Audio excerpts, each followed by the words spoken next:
Hi, I'm Allison Hare, and today I am 49 years old. Yep, that's right. It is my birthday. 49 and closer to fine, if any Barbie fans are out there. I am bringing the BSE, big Scorpio energy. And I'm also a former corporate executive on a quest to help you and I live, work, and play in full alignment. Welcome to the Late Learner Podcast, where we like to take old paradigms we are all just living in and bust them up to find ways that just work better for us both. So what are we late learning today? Well, today is a bit of a life update from me. And to be honest, I have been wanting to do this for months, but I kept pushing it off as I'm sharing something really, really personal and big. And I wasn't sure if I was going to do this. And I want to make sure you listen all the way through today. And I'm kind of sharing some truths that are not going to be anything you've heard anywhere else. And today, we are going to be raw. We are going to go deep. And this episode could very well be the catalyst that changes everything for you in the best possible way. And, I really debated whether to talk about this publicly at all. And I will forewarn you, I can curse sometimes. So if you've got kids in the car, maybe press pause and check back in when they aren't there. But fuck it, let's dive in. But before we do, it's time for the good stuff. What is stuff? Stuff stands for surprisingly true, useful fun facts. And today's fun fact has me feeling a little bit itchy. A study out of the UK revealed that 1 in 5 women are embracing their body hair and shaving less. I am torn on this one. When you consider how much women go through to appear beautiful, and the concept of attractiveness requires normalizing a lot of modification that we don't even think about.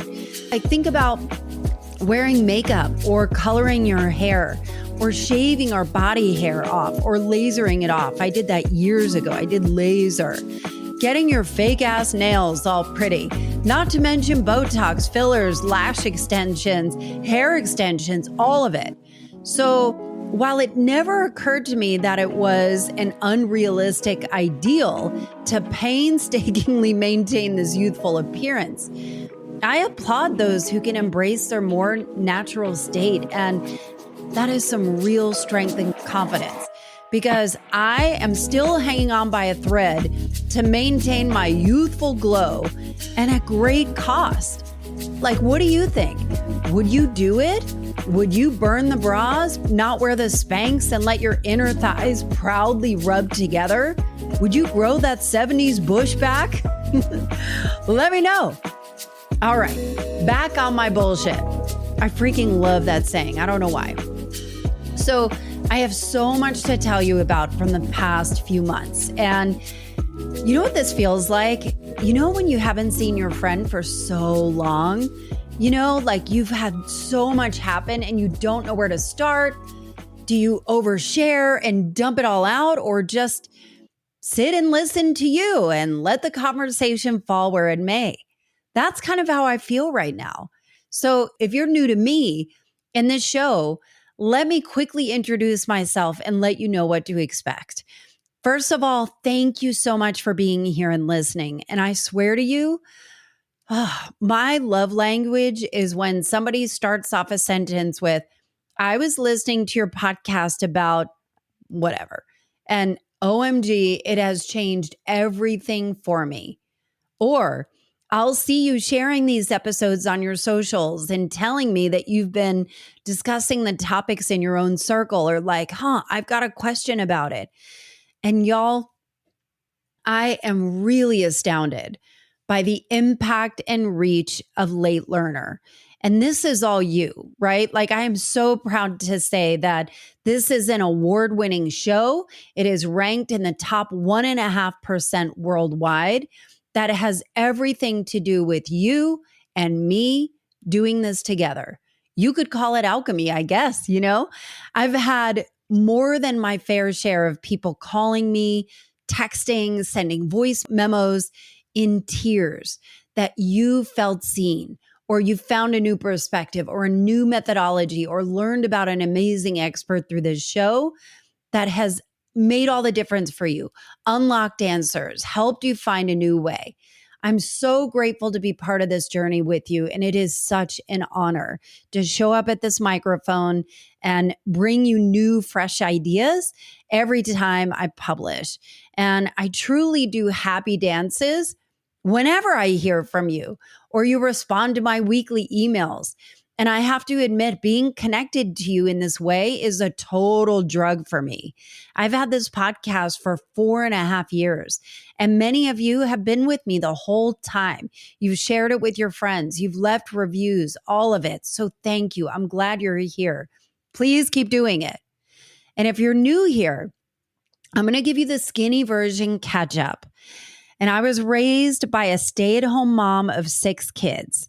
And I wonder if you have a similar story. I'm astounded how many people have heard the same thing from their mom. But my mother beat it into my head. Allison, never rely on a man to make money. Always make your own.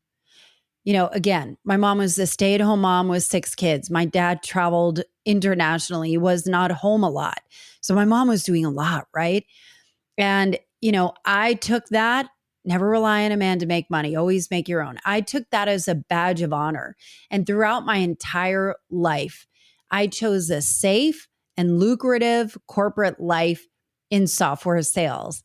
And honestly, I've always been a workaholic, you know, and I felt the longing. And I think that workaholism was, my father was a workaholic, but my mom, like just that drive of never rely on a man to make money. Always make your own. Always make your own. Always do it, do it, do it. And I felt the longing of my creative side that, if I'm being honest, I never thought of myself as creative, but my passion has always been in speaking. And specifically, my dream was to be a radio DJ for a cool alternative rock station. I have a degree in broadcasting, but my mom's imploring directive, never rely on a man to make money. Always make your own. This just went on repeat in my brain. And at every career turn, my entire professional life, I've always picked the money. And until that drive, you know, that passion, that purpose, all of that got me to an executive level at some of the largest high-tech companies in the world. At the same time, I've always kind of worked with this drive, this mission, like I'm running, you know, from not having choices and opportunities, because I think in my mom's world, she didn't go to college. She went to Europe and studied her voice. She was an opera singer. And then she came back to the States. She met my dad. My dad was 14 years older, you know, and she stayed at home. She never, you know, went to college. She didn't have like a professional experience. And so she kind of implored it in us, you know, me and my sisters, never rely on a man to make money, always make your own. And, you know, like this drive, I worked so hard in the corporate world for so many decades, and it burned me all the way out.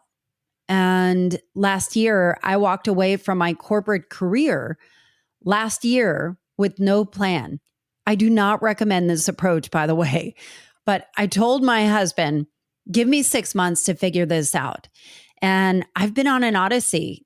And that odyssey is to hear my own voice again and unwind all of the programming that tells me that a paycheck is more important than a career that just didn't feel quite right. And so I went down some very conventional paths, but the really interesting stuff happened with the unconventional exploration. I mean, you name it, I was doing it. Psychedelic assisted therapy, solo overnight hikes, 12-hour walks, hiking the tallest peaks in each state, exploring my faith, working with a shaman, endurance challenges, energy healers. God, I love my energy healers. I wanted to do a quick sidebar on that note. If you can relate, in some of my most challenging times ever, I always go down all the traditional paths to help me through it. But in almost every single extreme case, the energy healers unlock the biggest answers for me. I mean, I'm serious when I tell you that one tarot reading, one, literally reversed a deep state that I was in many years ago when I was struggling with body dysmorphia, disordered eating, and orthorexia. One tarot reading. But I digress. You'll know that when, if you're new to me, I love the very practical, factual, kind of analytical side. But I believe that the magic is where, not everything can be explained. That's the definition of faith, right? So I really do believe in a blend of it both, And so, this most recent journey has been life-changing as I've been documenting it here, like all those things, those unconventional paths I've done in the past year. A lot of them were kind of new to me, And so I've been documenting it here on the podcast and on my blog, and I would highly, highly recommend you get my weekly emails because they are pretty powerful hacks that I've been able to discover that can help you. So they're quick little hits, but you can go to AllisonHare.com/blog and sign up. Anyway, it has become crystal clear over this year that it was put in my heart and my mission to help high-performing superwomen. You know the type, the supermom, the Wonder Woman type that gets everything done. And maybe it's you.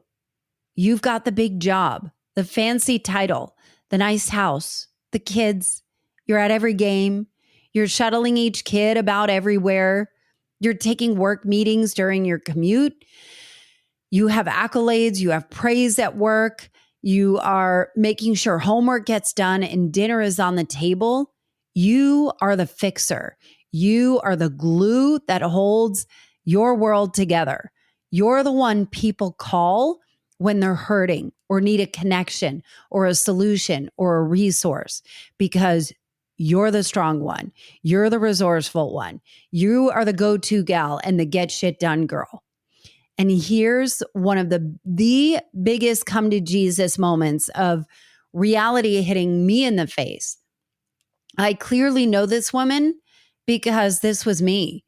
And the truth is, I love being the woman who does it all. I love it. I love being the go-to girl. But something happens when usually you might be in your 40s somewhere. You have checked all the boxes and you have overfunctioned for so freaking long that you are fucking tired. And not just that you need a nap, you're bone tired. You are soul tired. And you can sit in those quiet moments and your brain, it doesn't know how to turn off. You might even be wondering if you've forgotten how to enjoy life. It's almost like you beat yourself up. Like other people aren't criticizing you, but you are. You can keep a good secret sometimes from yourself. And honestly, the harshest critic is the one in your head. And I mean, you're going so fast, right? Like your life is filled with lots of wonderful things. Maybe you've got a great family, a loving relationship, lots of praise and responsibility at work, but you aren't even able to truly enjoy it fully. You feel like a super speedy bullet train, full of efficiency and productivity. You're rewarded for it. The society really, really rewards productivity and kind of doing it all. But no real destination is in view or one that is satisfying. And what I realized, and this is the first time I'm going to say this out loud. I realized that in my world, if anything were happened to me where I couldn't work and be everything to everybody and be this productive, I wasn't sure if I had value. Because I have worked so hard to kind of be this superwoman. And if I wasn't, what do I have? Like that's what I want to walk in the door. That's what I want to walk in the door. And if I need help, what does that mean about me? And let me say this in a different way. And I'm not going to mince words here. I was afraid that if someone had to take care of me, I would not be worthy of love. Like there's such a deep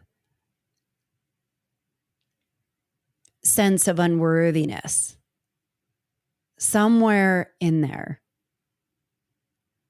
And this is the part which was a huge aha for me. And I've been in many, many closed rooms of highly accomplished women that are well known, or their brands are well known. You will know them. And highly accomplished women that almost every one of them, because of the pace of this, because this is kind of an epidemic, right? Where they quietly admitted in a safe space that they were lonely, they were tired, they were overwhelmed and headed towards burnout, if not already there. And like the loneliness aspect was because who would understand how they would feel? Because they are the ones, right? And I don't want to talk about the symptoms. Like you hear people talk about go take a walk, and I do that. Part of my system is like going out in nature. I mean, that's part, it's a piece of it. And bubble baths and a nice spa day might temporarily treat the symptoms, but they are just that. They are temporary. You still go back to the exact same life. I want to get to the root cause. Where does this unrelenting drive originate from? What happens if you stop? What happens if you keep going? What are you running from? Do you even have a goal to run that is beyond exciting to run towards anymore? Because let me guess, you've probably reached a lot of your goals already. So let's go deeper here. Again, we need to pull the weed out by its root to let something better grow in its place. And when you are working so hard, you're spinning all the plates, you're working your ass off to appear unfettered. And I want you to hear this and not be a burden to anyone ever. You got this. You got this. This is why you're so tired. This is why it feels like a never-ending mom hamster wheel. Because the stakes are high. You might fantasize about quitting, but it's just that. It's a fantasy. Lots of people are depending on you to perform and be there. And you really do like being the woman who can do it all. But you're a smart cookie. You also know that normalizing the always on, always stressed, breakneck schedules just can't go on forever. I mean, you realize this, right? Like we normalize being bleary-eyed, exhausted, not getting a good night's sleep, feeling irritable, snapping at our kids. We normalize the pain. We normalize it and say, well, this is the price. But I'm here to tell you, there is another way. There is another way. And you might notice that you might feel that pressure in your chest and wear your shoulders like earrings. Maybe that faint headache and that slow burn of anxiety is just part of your days now. You just deal with it, right? Once you hit your head on the pillow, you're exhausted, but your mind starts racing and processing everything it didn't have time to process during the day. And you're taking melatonin at night just to try and get some sleep, only to wake up randomly in the middle of the night and start your routine all over again. Is this you? Like, do you relate to this? It sure was me. And as I work with women who are also in this boat, I realize this Wonder Woman thing, it's truly an epidemic. And maybe I'll do an episode going deeper on this because I don't think I've ever heard anyone talking about the underlying fears of not being valued or loved, that if they drop even one plate or, God forbid, even ask for help. And what I've found through helping women through this is it doesn't even occur to women like us that we would even need help. How crazy is that? We've normalized the pain or even the ego part. You know, if we're being honest, right? That tells yourself, I don't want to be a burden on anyone. Other people have it worse. I can handle it. And I wonder if those words, those 4 words, are really the crux of the problem. Now that I say it out loud, actually, I can handle it. I can handle it. Of course you can. But what if you can let the guards down and have a trusted support system where you can ask for help and do it safely and know you're safe?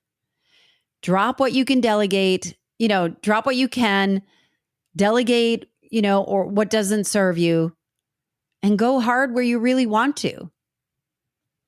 So these are some of the questions that have been going through my mind of how can I help you solve this problem in your life? And through working with my clients, I came up with a powerful framework to essentially empty out your overstuffed closet and systematically turn it into your dream closet. Free of clutter, full of purpose. Metaphorically speaking, of course, you definitely don't want me literally reorganizing your closet. My head pops off when you even get me near a Pinterest board. But again, it is a 3-part framework. I'm going to share it with you today. So hopefully this will be helpful to you.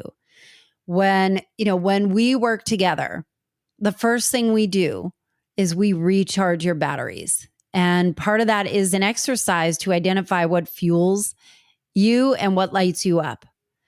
And we release what you can and help you build meaningful white space back into your life. And remember, when you think of a canvas, right? Some of the most beautiful parts of a painting are the white space. If it's too crowded, it starts to get all jumbled, right? So recharge, release, and lastly, redesign. And we use creative experiments. So redesign using creative experiments. And the creative experiments part, that gets me so excited. That's where the real magic happens and you begin to experience the life that you truly desire. So again, I want you to think about in your own life, what can you do to recharge? What can you do to release? And I even have a light up list to help you with the recharge. You can go to AllisonHare.com/light and download it. It's totally for free. You can get this. You can do this immediately. It's super helpful and it's like a quick hit and it'll start to energize you. So recharge, release, redesign. And one of my clients, Danielle, she put this into action and was able to hire another partner in her law firm because she was drowning, right? Like she was doing it all. And she hired another partner. It helped her free up so much time that now she's creating an entirely new groundbreaking law firm, which is super exciting. So if you are curious about making these shifts in your own life, I invite you to schedule a free call with me. And during that call, we're going to talk about where you are right now. We're going to talk about some of the biggest roadblocks that you might be facing and where you'd like to go. And we'll see if it might be a fit to work together. If we are, great. I'll walk you through how it works. If it's not, it's totally fine. It will not hurt my feelings. The program is not for everyone, and you'll at least walk away with some clarity and value. But if it is a fit, girl, we can make some damn magic happen. And that is what I live for. And if you're feeling like, this kind of sounds like me, but I don't know if I am that bad where I need to work with somebody, I want to be clear. And I want you to check in with yourself too.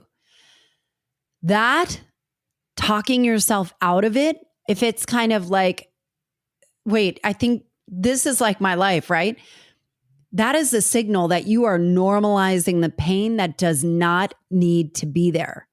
And one fundamental differentiator about my approach is you are not broken. You do not need to be fixed.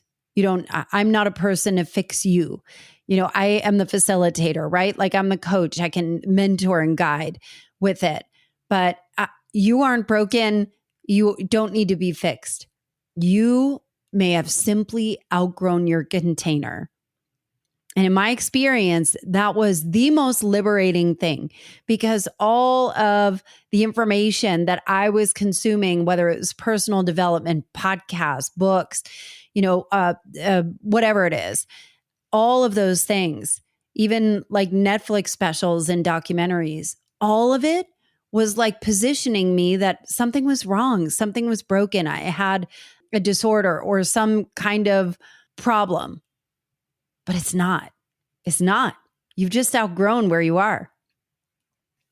And of course, you can figure it out on your own. You are smart and you are capable as all hell. But in all honesty, it's hard to do it on your own, and it takes longer. And why be alone when you can have somebody in your corner who cares about your goals as much as you do and can accelerate the process for you? So if you want to explore what's possible, go to AllisonHare.com/schedule and grab a time in the next week. I would not wait. And let's talk. Okay, so here is the big news. And you're going to see how this all ties together. Now, I will preface this by saying I'm not a doctor, and I've heard of people self-diagnosing themselves from some of the experts that I have on this show. Talk to a professional if you have any suspicions about yourself on this. So I want to rewind for just a moment. I always felt like a different kid. I don't know if you felt this way. I don't know if everybody feels this way. I really wonder, is it, does everyone kind of feel different? Or I don't know, do you feel like everybody else? It always bothered me when I was on dating sites many, many years ago, and people would say, I'm just your regular, average, everyday guy. Why would I want to go on a date with an average, everyday guy? Okay, but back to this. So I felt like I was just a different kid. I was always a super deep thinker, and I was always exploring the psychology of how people would behave and interactions. And I didn't feel like many people connected with me on that level growing up. Only a few. I was not popular.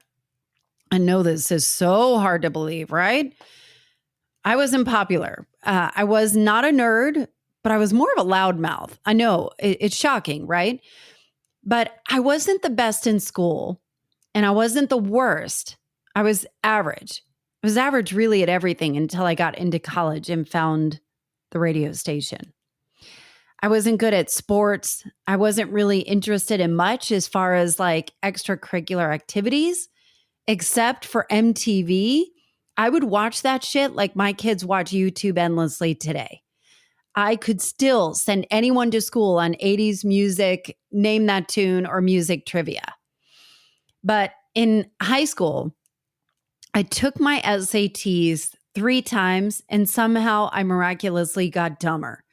I never got into my dream school, which at the time was Rutgers.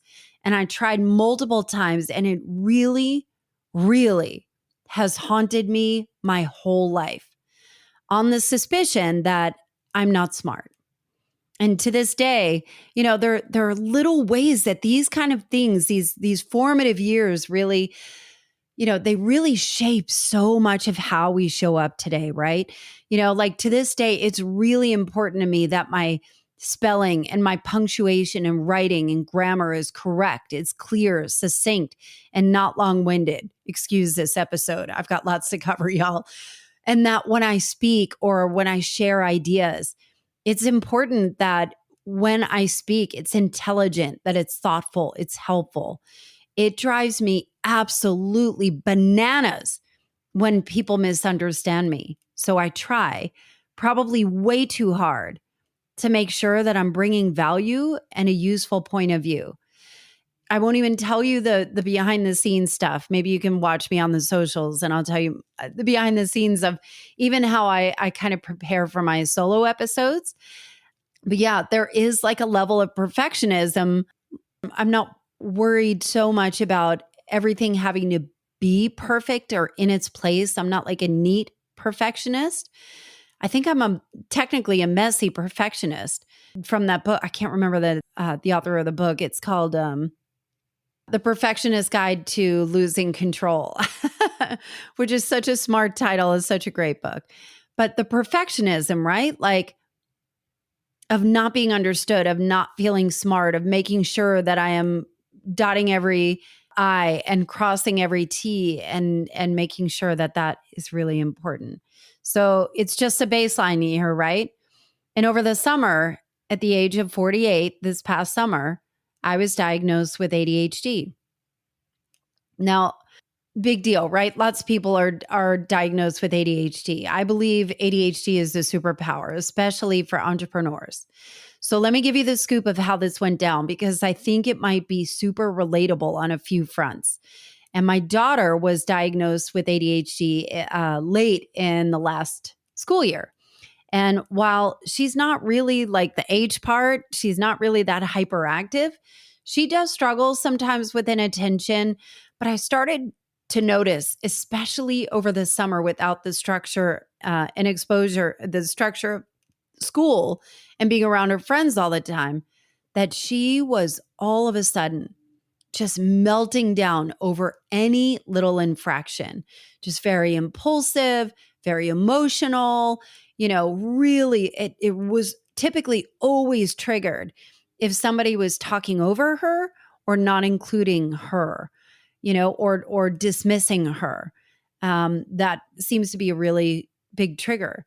And, as a parent, it's gut wrenching, right? Like it's gut wrenching as a parent to not really see that behavior before, and then all of a sudden it's coming out in a way that's really, really big, like big emotions, big feelings, big expression of it. And, we were trying to navigate like how to support her with her impulses. And when I took her to be evaluated, I asked the facilitator, wait a minute, her outward expressions are exactly how I feel inwardly, but I've always learned how to manage it. Is it possible that I get to have it? And so, like I was thinking, I mean, if I were to have it, it would just be like a tiny little bit.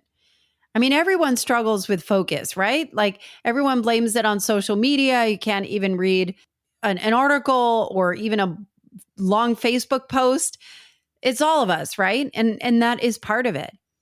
And I don't struggle with time blindness, like some of the ADHD, the traditional ADHD and attentiveness. I don't really forget things. I mean, just a smidge maybe. But turns out I got it. I do have it. And I've managed a lot of it very well. And then when I started looking backwards on my life, I thought, fuck.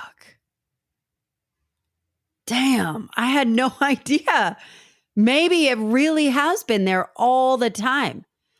And they say that ADHD is hereditary and in many cases and severely underdiagnosed, believe it or not, in the world.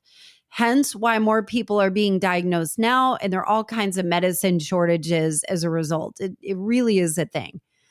But anyway, remember I told you that I don't really have problems with being on time. Well, I grew up with my mom, and my mom was not just late to everything, she was fucking late to every damn thing. And I'm pretty sure there were times when she straight up forgot to pick me up from school stuff after school.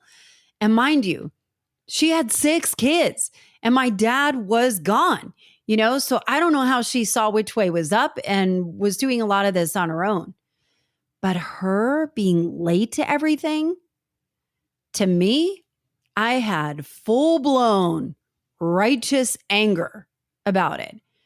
I thought she just couldn't get her shit together. She had tons of creative business ideas.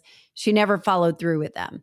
And, and she was brilliant. She was creative and she was fun and, vibrant and had all of these ideas. You see where this is going, like a little bit of this ADHD kind of stuff, And I remember she would have an idea where she was excited. She was going to go into business making custom gift baskets. And she filled our house with baskets of all types: wicker, metal, cute plastic shapes, paper grass filling, hot glue guns, cellophane wraps, tons of shit and ribbon to put in it. And my mom would announce to her friends, "I'm open for business. And, work with me to get all your gift ideas handled." But that was the extent of it. She wasn't really marketing it continuously. There was no internet. It was almost like a mention on the side that she offered this, cross her toes and fingers that her little business idea would magically take off, or what we would call now, like go viral.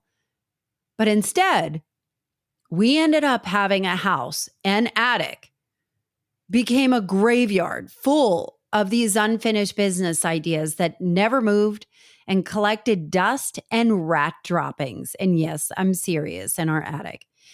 It was a pretty visceral memory for me to see her struggling not only with crippling depression after my parents' divorce, but she was famous for being late.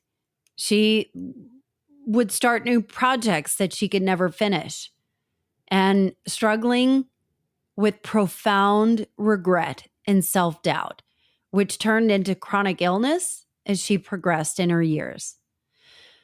And I hate to admit it, because now I look at my mother with so much more compassion than I had when she was alive.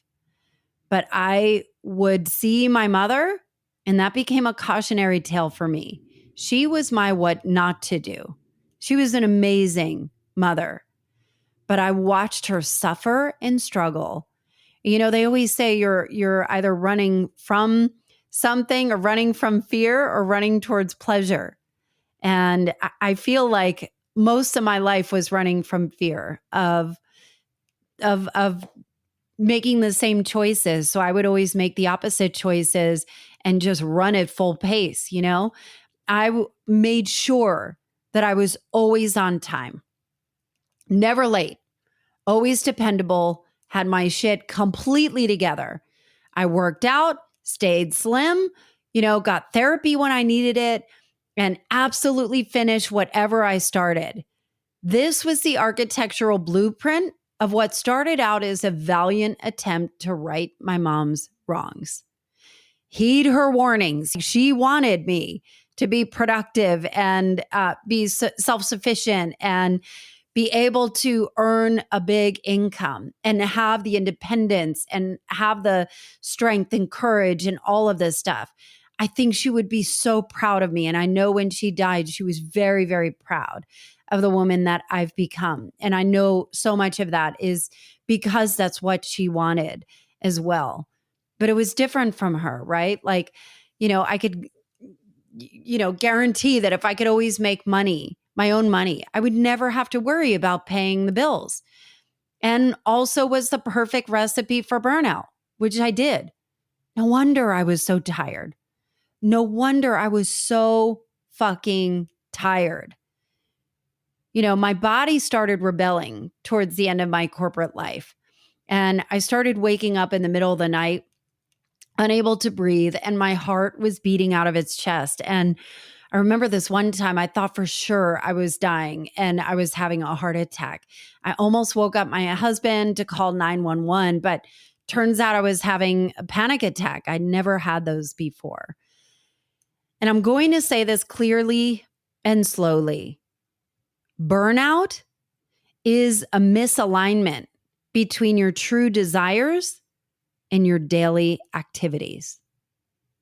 Burnout is a misalignment between your true desires and your daily activities. Everything in my daily activities, I dreaded. I had the Sunday scaries. I had like the permanent knot in my chest, and I felt like the mask I had to glue on every day on my Zoom calls or, with my boss. And shit, I remember I was worried that he could see right through me, my boss, and see that it was obvious that I was not sure how I was going to continue. And I mentioned this before. The tarot reader came to the rescue again. And I get a reading from her done every year in January. And once again, I asked her name is Kelly Knight, what am I going to do about my job? Every year I would ask her that. What am I going to do about work? What am I going to do about my job? I'm so good at so many things that aren't my job, but I don't know how to make it all work. And she pulled the cards and said, it's time to leave.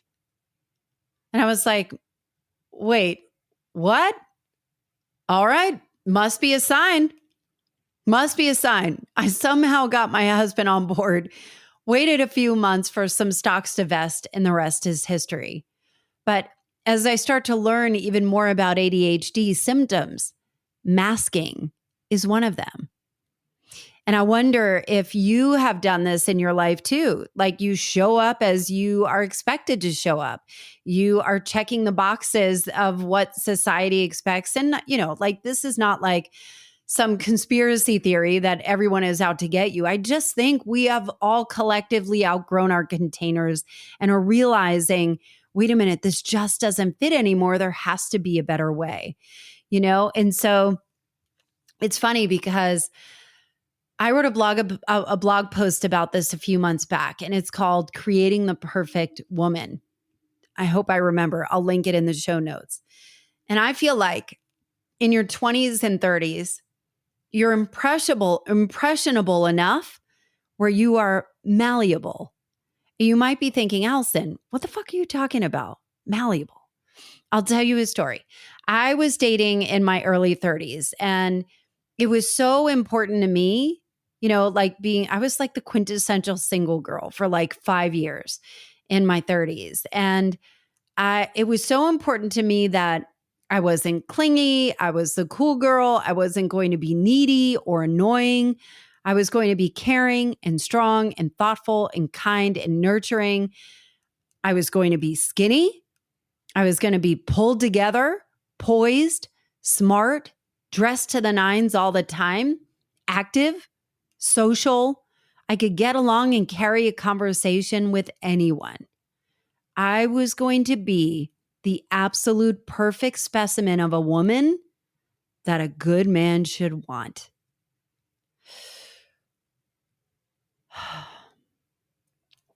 I would see my friends act a fool and I'd be like, girl, don't do that. He's going to run from you. Y'all, you see where this is headed?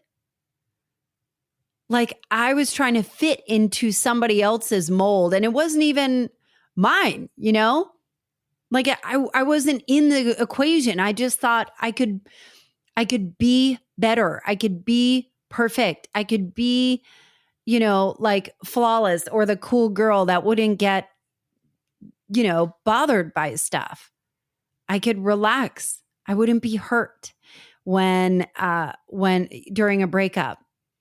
But man, I got hurt during breakups, and I was always the one that did the breakup. I always preemptively broke up, and I was the one that was painfully hurt over it. And I think it was like the threat of being alone. Again, watching my mom, who was alone the rest of her life when my parents divorced.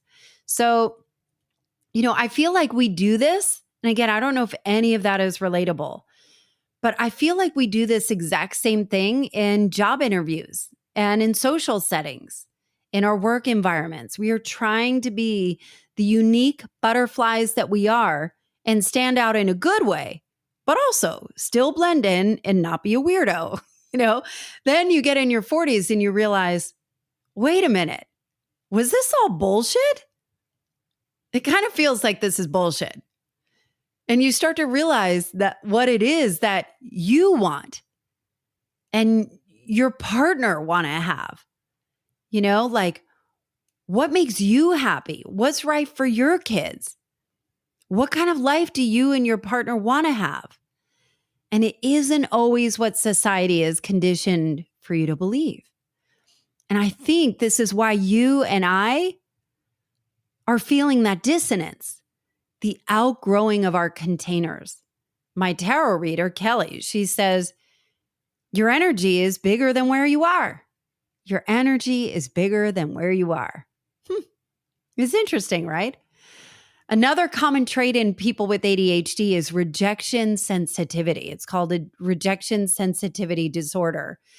And while I never gave a shit, I really did not give a shit about people telling me no in sales, and for my job, I really did. And I still don't, like I want to do right by them, but I'm not like deeply hurt and like under the covers or anything crying.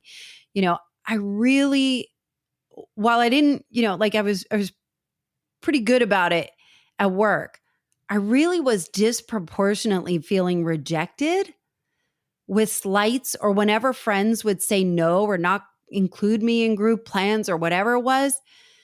And it was so crazy because I think that once I left the corporate job, everything became so much more raw where you just feel it more. And, kind of doing a reckoning with that has been really interesting. And I just did an episode on rejection sensitivity with Candon Phillips. So you can go to my show page and scroll back like 2 or 3 episodes and listen.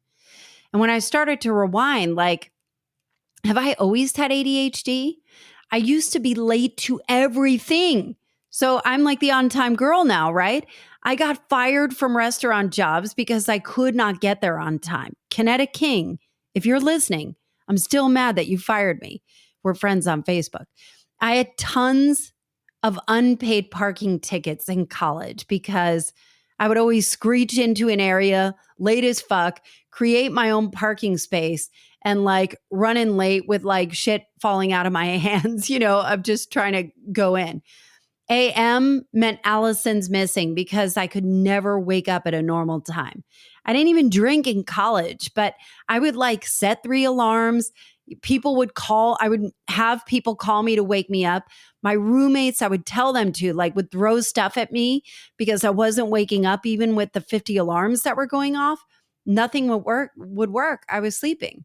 And just like I viewed my mom, I could not get my shit together, like in the college years. And there was a lot of shame and embarrassment around this. And it's a far cry from now where I'm a total morning person and I can't sleep past 5:30 a.m. if I tried. But this also was through years and years of dedicated focus, commitment, and relentless desire to always appear like I had it all together. Do you have a similar story? Can you relate? You see why we're so tired. We're trying so hard just to keep up, right? With these images, with the mask, with whatever it is. And we're just tired. ADHD or not, I believe you were conditioned to overperform and overprove, especially as women, that you are worthy and belong at the big tables you were told you couldn't be at because of your gender, your education, the air is a little bit thinner up there, whatever your experience. But the question is, what happens when nothing changes? What do you do if, God forbid, you couldn't work anymore, or something serious happens to your health or somewhere that you love where you just can't be everything for everyone? This is serious. This is not a drill. This is your life. You must take care of you while you have the capacity to take care of you. The consequences of an unsustainable lifestyle with no end in sight are too important to sacrifice when you can make micro changes right now that have a macro impact long term. And again, I'm not talking about self-care of taking a bubble bath and getting that mommy makeover and, why work out when you can just get a surgery to fix it? And believe me, I've had a mommy makeover. It was horribly botched. I've had 3 surgeries to fix it. I did all of this. We're taking a spa day. This is a lifestyle redesign. Because what I've learned and what I've seen in working with my own clients is that when you start to get your energy and your time back, and I promise you, you can, the benefits are endless and immediate. You have the space and wherewithal to redesign and reimagine your world to be full. You can go as fast as you enjoy. And I get it. I love a full plate. I don't want an empty plate. I mean, maybe for a minute, right? But I want like a fun, vibrant, full life, full of interesting things to do and adventures to go on. But I want to make sure you aren't left with an empty cup with nothing left to give to the people you love or yourself. I love the concept of generators in human design. Human design is like a personality. I've also done an episode on that as well. But as it illustrates this point perfectly, so like a generator is a type of the human design blueprint. And the generator or manifesting generator, forgive me if you're not familiar, you can look it up. But what it says is where you get your energy from. When you are lit all the way up as a generator, whatever it is, when you are lit all the way up, it doesn't matter if you are or not. Everyone around you lights up and elevates. Your kids, your partner, your friends. When you are operating in your element and to your highest good, and you're taking good care of yourself, like real good care of yourself, you're prioritizing yourself in the midst of all of this very full, vibrant life, all of it. What do they say? I always get the saying wrong. All boats rise with the tide, something like that. But think about you being fully present, intentional with every aspect of your life. No more sleepwalking. No more like routines that are burning you out. You get to revive that passion and purpose that got you to where you are in the first place. But now you get to realign it where it's what you truly desire and benefits your family, your soul, and everyone around you, your community, the world. It is that big and that important. So for my 49th birthday, here's my birthday wish. I want you to schedule a call with me and let's see what a breakthrough is like for you. And if you know somebody who really struggled, like I struggled with identity and overfunctioning and is headed towards burnout, please share this episode and urge them to schedule some time with me. And if it's not me, if I'm not resonating, but you feel this, find somebody who does. Find somebody who resonates with you and have a conversation. Make a change, right? I am keeping my client roster tight as I am intensely focused on helping to create the outcomes that my clients want. So again, it won't be for everyone, but you owe yourself a chance to see what a more aligned path could look like for you. You can go to AllisonHare.com/schedule. I still have more to share, but I think I might save the rest for another time. If any of this episode was helpful, can you share this on your socials and tag me?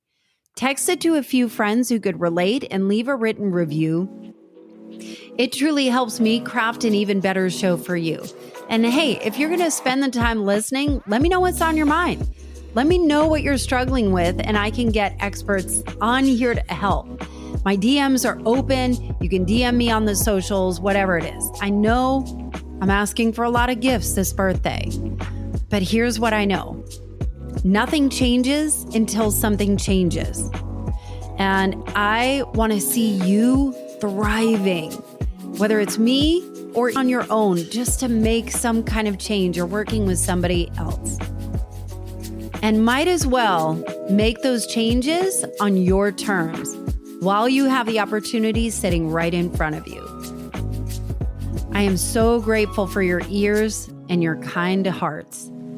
Like I said, there's nothing more gratifying than hearing from you and what you took away from each episode or what you've pushed back on.